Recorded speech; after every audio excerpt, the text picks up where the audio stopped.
What's going on, everybody? It's your boy, the Puerto Rican conservative, and today we're going to be talking about Trump and how Trump's election triggered globalists to set off a trickle-down effect spiraling the entire world into the coming Third World War, and how through it the elite expect to reduce the world's population and impose the one world order. Now, I know it sounds like a conspiracy theory, but it's not. Since the election of Donald Trump, there's been a shift in the direction of the world and the direction that the world is headed. As of 2017, the Board of Atomic Scientists made a decision to bring the Doomsday Clock up to 2.5 minutes to midnight, where midnight represents a man-made global catastrophe. Now, let's check this out for ourselves.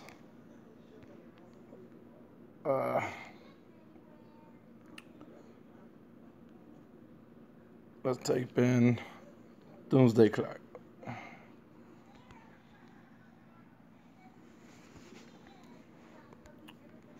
Now take into account that the last time the Doomsday Clock was actually moved up this high was in 1953, when the Soviet Union was testing hydrogen bombs.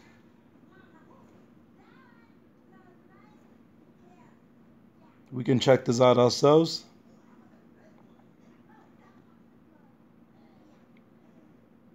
If you see right here.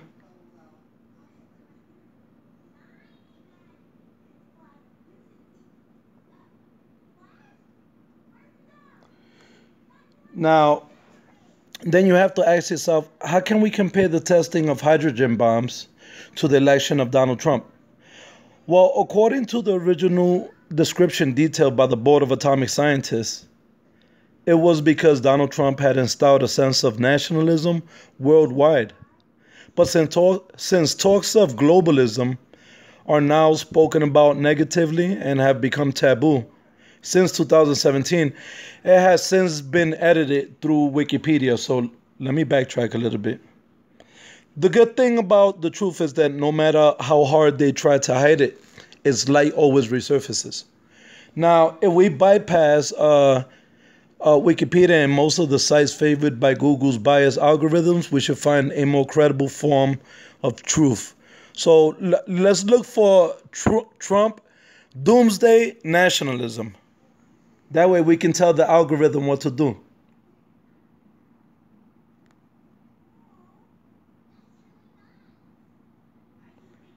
And the algorithm will then find a correlation for us through keywords.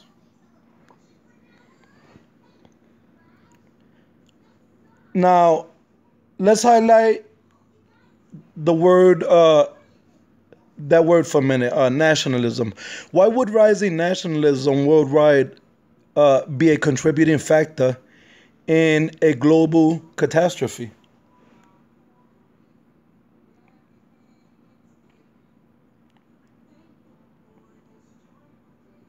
If we look up phrases such as nationalism is the antonym of globalism, we'll come into some interesting topics. I've already done the research prior to this, so now let's take a quick read. I've seen a pretty good article around here called American Interests.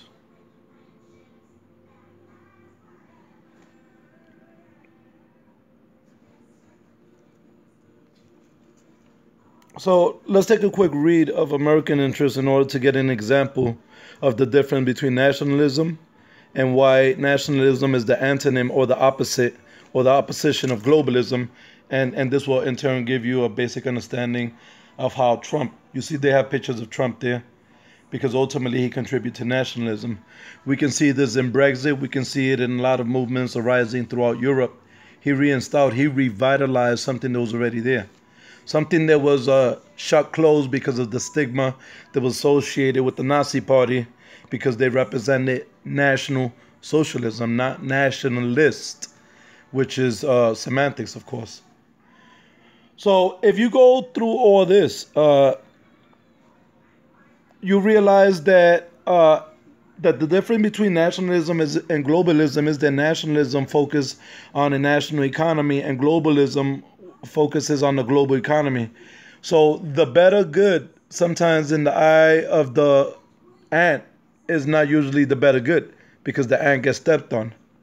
Now, here's where things get begin to take a mysterious turn and ends up portraying politics and religion as having somewhat of a symbiotic relationship, or should I say, symbiotic direction. Now, if we go back, let's go back real quick. If we go back and we type in the term world economy, since I said that Trump is actually against globalism and he's against the one world economy and the one world order, which is all tied together.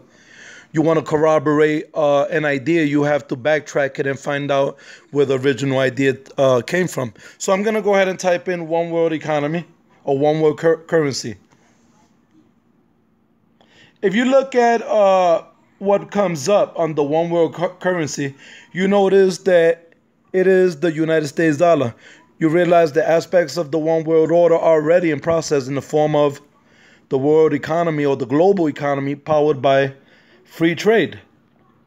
And just to give you a full understanding of how it all trickles back down to Trump as the enemy of globalism, let's type in free trade.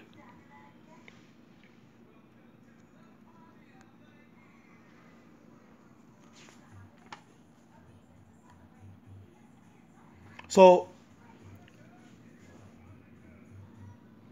let's see. Free trade is a trade policy that does not restrict import or export. It is the idea of free market as applied to international trade and government. Free trade is predominantly advocated by political parties that hold right-wing or liberal economic positions, while economically left-wing political parties generally support protectionism. Okay, disregard the detail where it states that protectionism is a left-wing idea because that's historical revisionism. That's a complete lie. Protectionism is actually an extension of right-wing populism and economic nationalism. Okay, let's go back real quick because I like to prove things wrong, including algorithms. Let's type in the term right-wing nationalism, from which protectionism is somewhat related.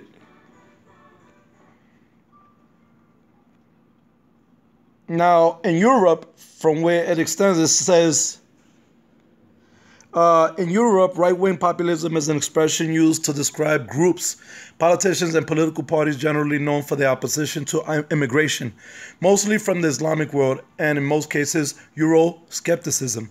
Right-wing populism in the Western world is generally, though not exclusively, associated with ideologies such as neo-nationalism, anti-globalism, which is something that Alex Jones himself and many right-wingers push, nativism, which is what they consider us as patriots or nationalists, nativists, and then protectionism. Here is the part that I'm telling you. Protectionism is actually an extension of right-wing ideas. You know, and of course, opposition to illegal immigration in America and opposition to complete immigration in Europe, because there's a different rise of the right-wing movement in Europe, which is an extreme neo-supremacist movement extending, completely different from America. Now, if we go back and we type in economic nationalism,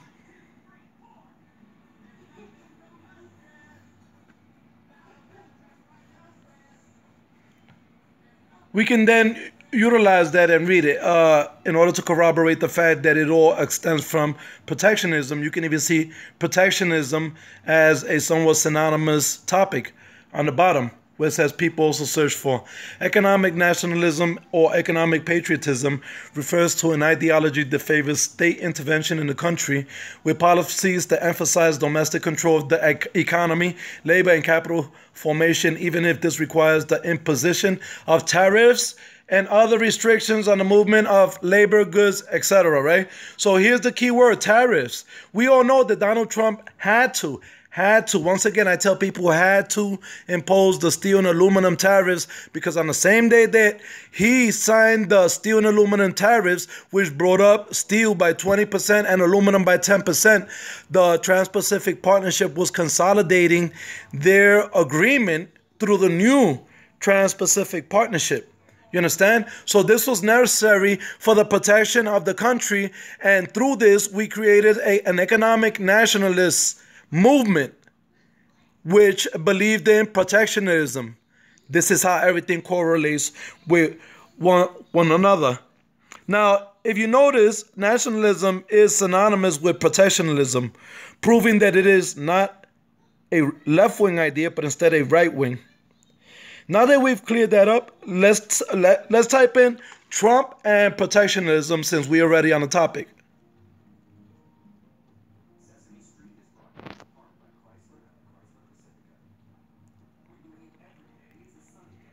Like I said before, I already did the research. That's why they pop up on my screen.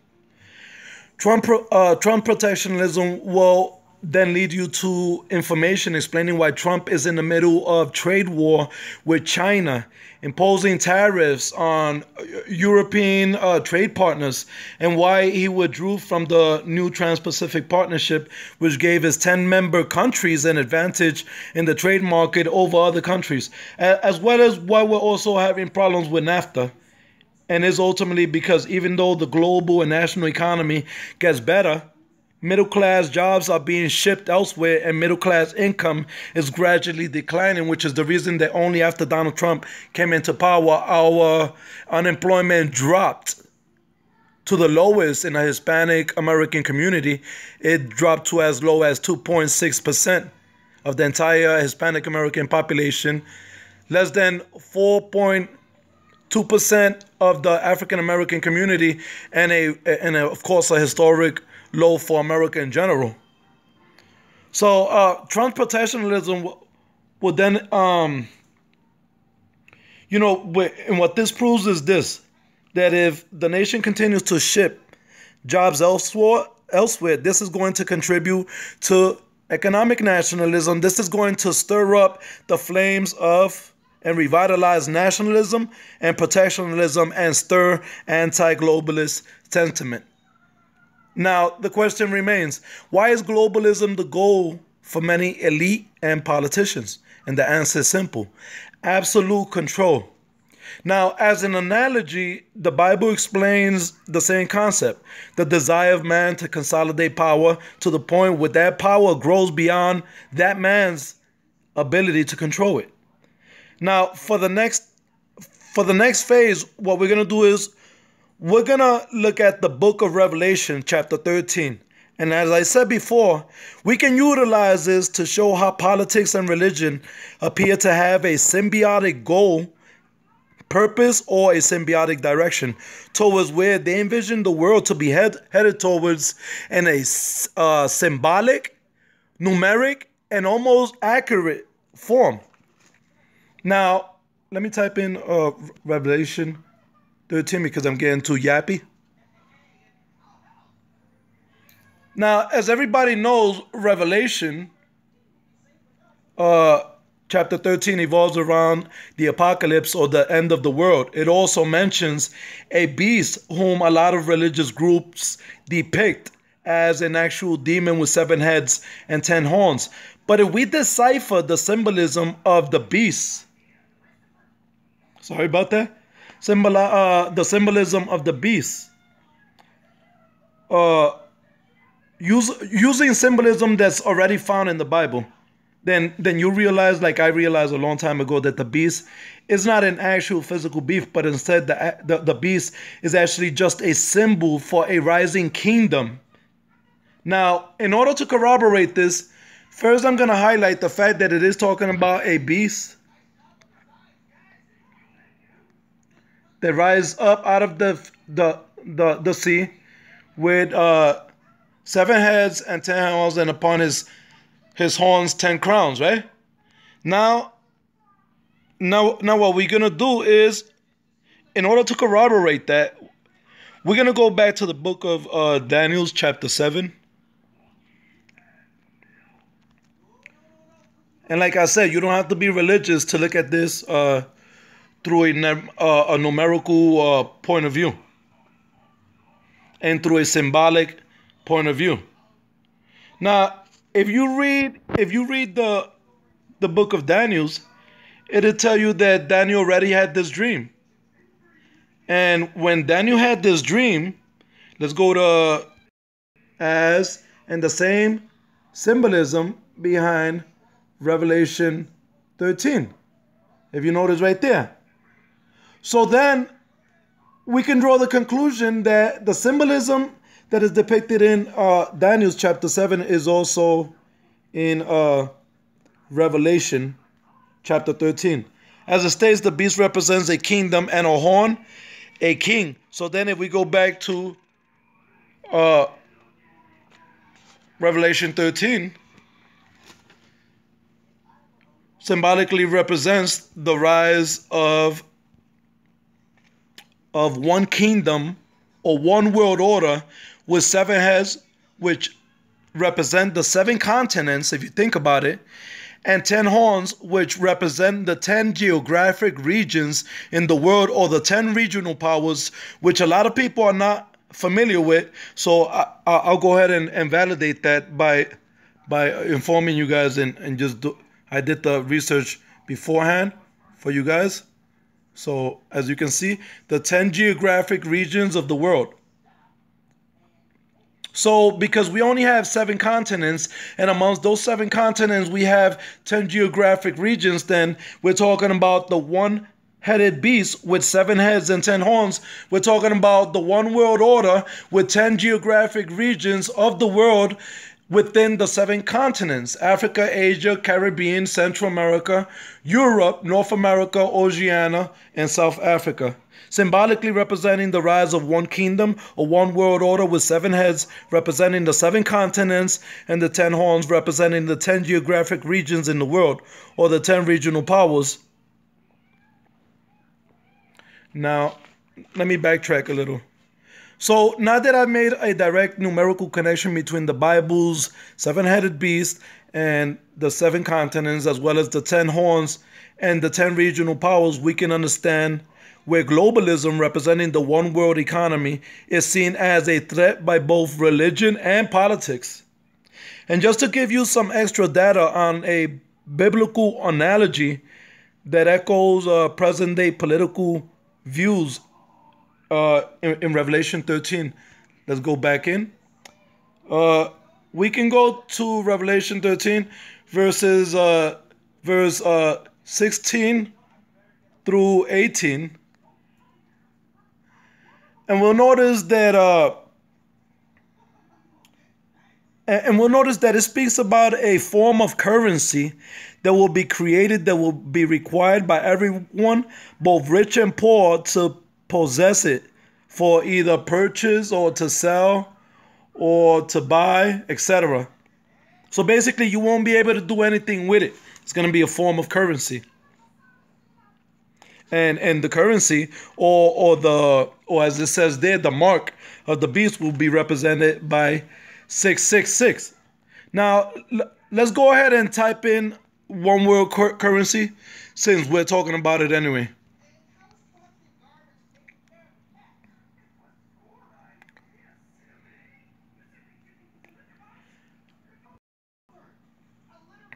Now, as you can see, it says right there why the US dollar is the global currency. The US dollar is recognized as the global currency, with the euro in second place in only 20% of central banks. Central banks are also part of the one world agenda, since it plays a major role in the economic credibility of countries and the value of their currencies. And if you think about those 2 continents, and sorry about that, and if you think that those 2 continents are the only ones establishing control regionally through currency, I'll go ahead and type in list of circulating currency.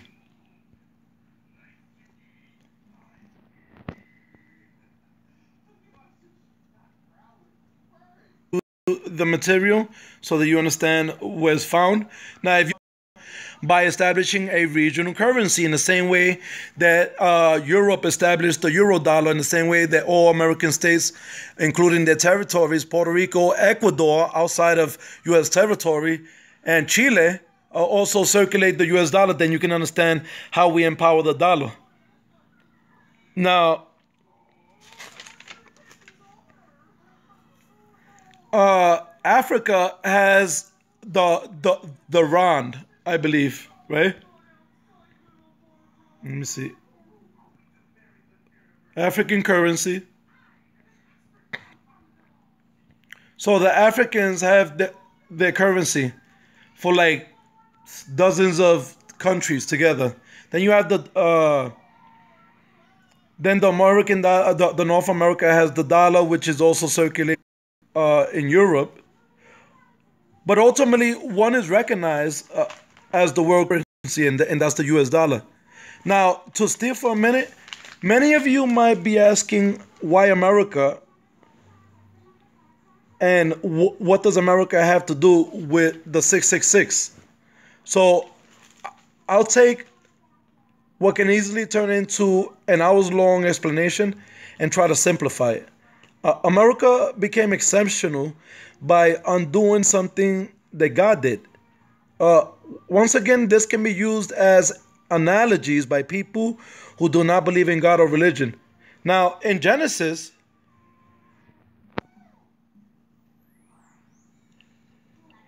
let me see, in Genesis chapter 11, I believe,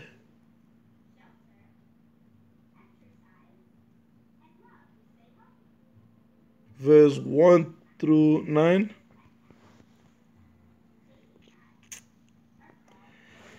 It shares a story. Come on.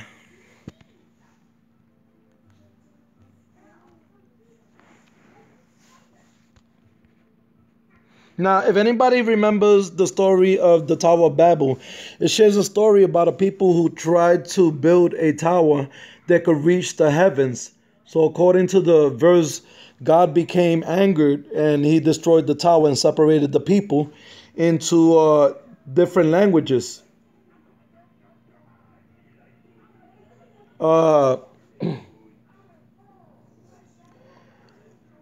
Antonymously, America has brought all people together under a common language, English. And like the story of Babel, man created ships to reach the heavens. On July 20th,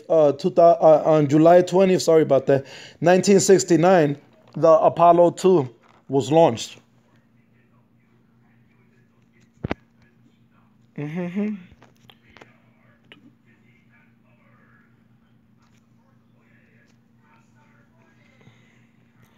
La la la.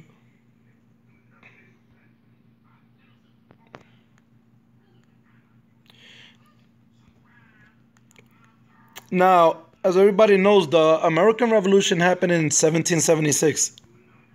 By 1782, the United States adopted the Eye of Providence.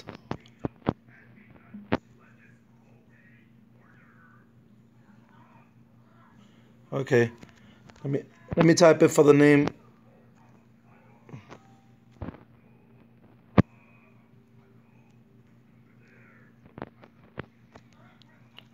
Google's acting up.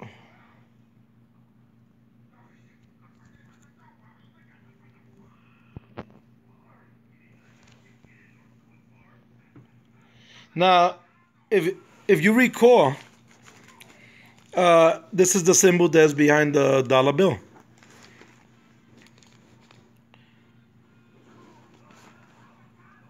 Today, the Eye of Providence is known as the Great Seal of the United States. And although the symbol in description is described as a Christian iconography, its history is less than Christian, being that the symbols are used in both Freemasonry and originated in Egypt as the Eye of Horus. Let me backtrack and check that out for you. So first, let's type in Masonry. I believe that in Mason it utilizes the square and the compass, because of course Freemasonry deals with protractor. It deals with and then of course here right here you don't have to go far to see that is an extension of the Eye of Horus, which is right there on the left hand side. But just to show you that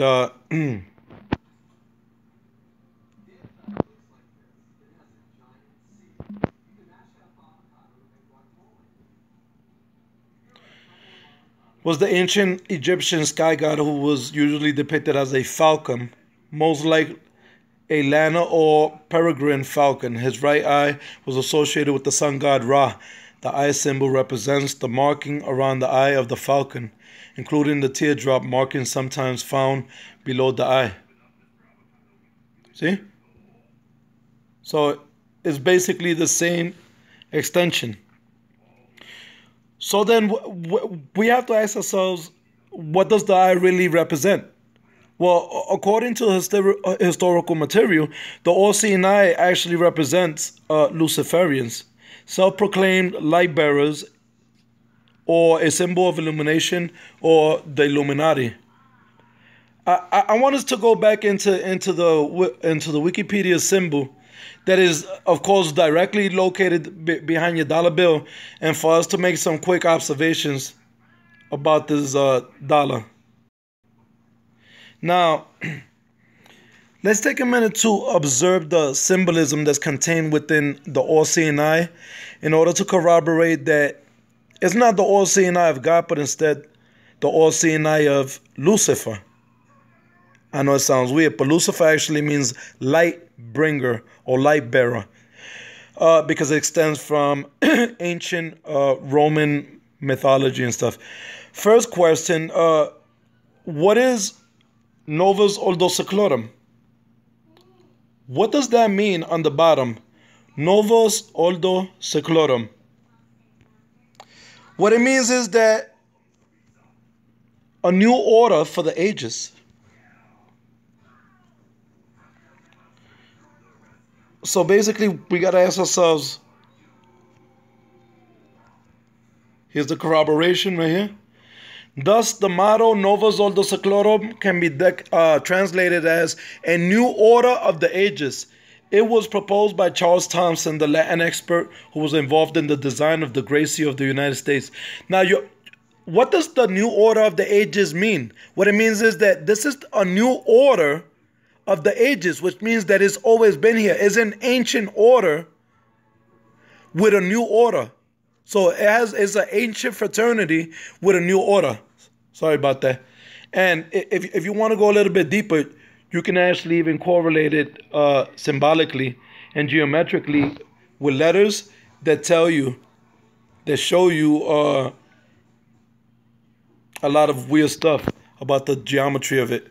But since that's not my topic, so we see that there's a direct connection between the New World Order with an ancient. Wait, let me go back. Sorry about that.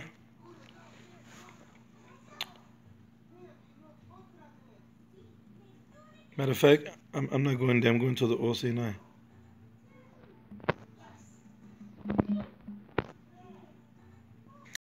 What I want to do is I want to break down for you a basic understanding of the symbol that you're looking at and how that symbol correlates with the New World Order and with the empowerment of the New World Order through free trade and the U.S. currency. Now, symbolically, the bottom portion of the structure represents America. This can be credibilitized by counting the layers, the brick layers of the structure, which are 13. Let me bring this closer for you so that you can see what I'm talking about. Now, if you count 1, 2, 3 upwards, and you use the bricks as steps, you realize that they are equivalent to 13 layers, which represent the original 13 colonies. The foundation also corroborates that the symbolism that I'm explaining is true, since the symbol itself was adopted in 1782, yet the Roman numerals on the bottom of the pyramid equates to 1776, which is the birth of America's independence. Now, the reason I've concluded that the top portion of the pyramid is different from the bottom is because both symbolically and geometrically, they are completely distinct. And what I mean is that if you take a closer look at both structures, you realize that the bottom structure represents a three-dimensional structure, and that the top structure represents a one-dimensional structure. Now, the first dimension metaphorically represents a point from which all things derive.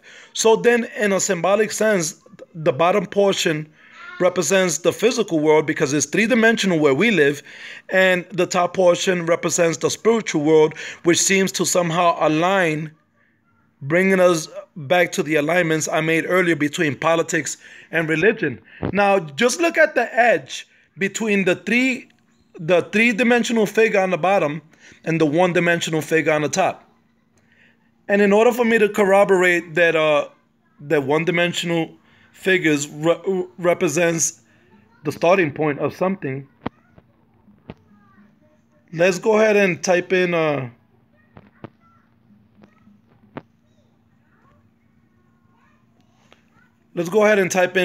one-dimensional. Having having or relating to a single dimension. Sorry, maybe I didn't use in the correct semantics for the algorithm. The first dimension.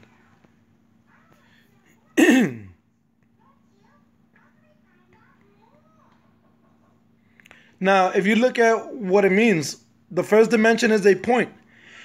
There is an excellent series of videos explaining all 11 dimensions. The first dimension is explained here, imagining the first dimension. So what it means is from where all things start, because if you look at this circle within a circle within a circle, you notice that it started off with a point. Someone like dropping a rock into a puddle and seeing the outward ripple of that one rock because it began in a singular point. Now, let's go back in here.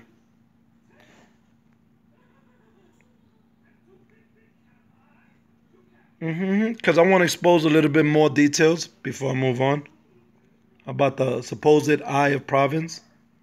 Now, if you take an even closer look at the top, you're going to notice that it exposes even more details. First, notice that the triangle doesn't appear to be the origin of light, since the origin of light appears to be circular, and of course the triangular is triangular.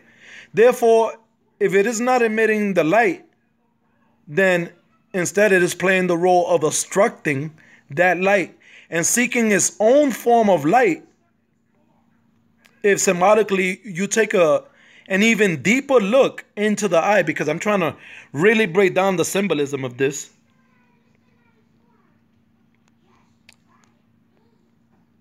You can actually see that fire is its source of light. You can see the 3 points of flame inside the eye. Because if light lies behind you, then you have to ask yourself, what's reflecting off of your eyes if there is light obviously in front of you? Where does that light originate from? And lastly, if the eye represented the all-seeing eye of God, then why is it encompassed or restricted, or there a boundary of a triangular perimeter around that eye? If it is an all-seeing eye, then it has no limits. Then it should be standing in front of it, you know? Because wouldn't it make sense that God's eye will stand outside of the physical limits of a geometric shape rather than within it? We could also get into the numerical and geometric value of the triangle and its direct connection to the Illuminati.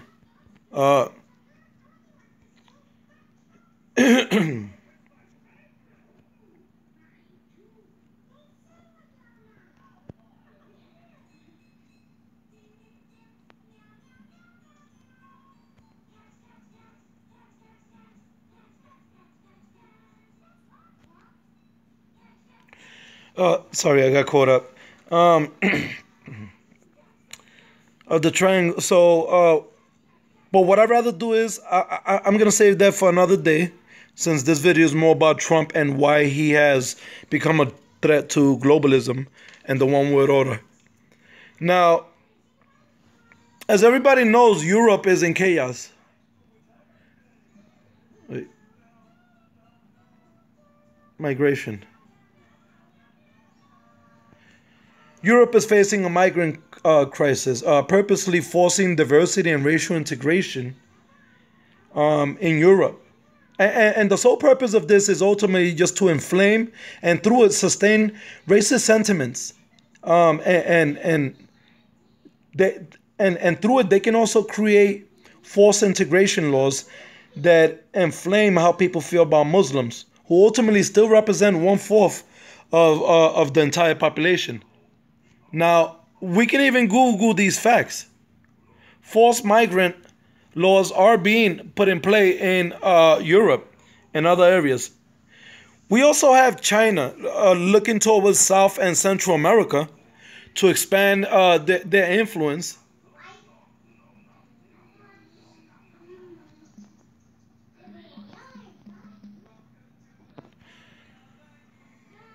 As you can see here, Russia and China are both focused on expanding their reach throughout Central and South America. And Trump still can't get a war because the Democrats refuse to vote in his favor. And as of a few weeks ago, Russia actually sent 2 Tu-160 sorry about that.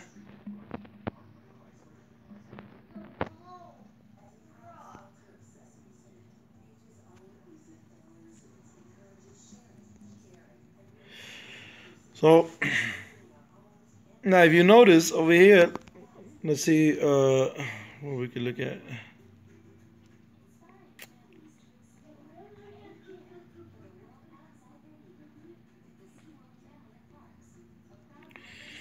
Okay, well, let's look at this.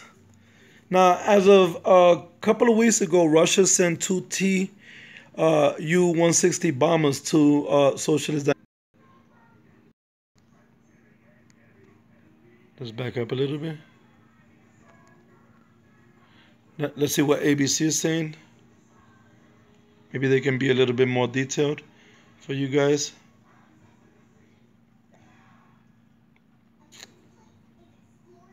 So, yeah, I was right. There it goes right there.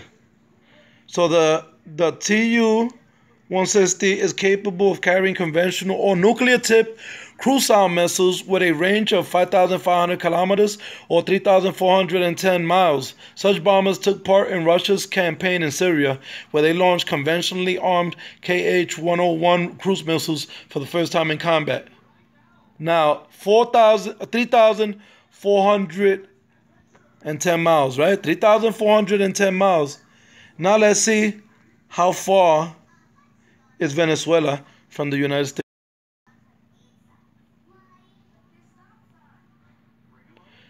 So you're telling me that we're 3,799 miles within shooting distance of Venezuela, who now has, being closer than that, halfway through it, they can reach Puerto Rico. Is inevitable, but also into learning survivalist tactics, learning which kind of plants and fruits we can eat out there in the wild, which kind of insects, what kind of worms, what kind of animals, wild animals we can eat, how we cook them and everything. Because when it's time to survive, and I know it sounds like a joke to a lot of people, but the Bible speaks up about it.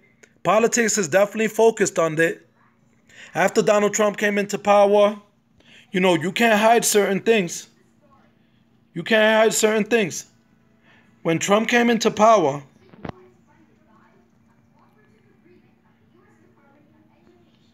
he changed everything.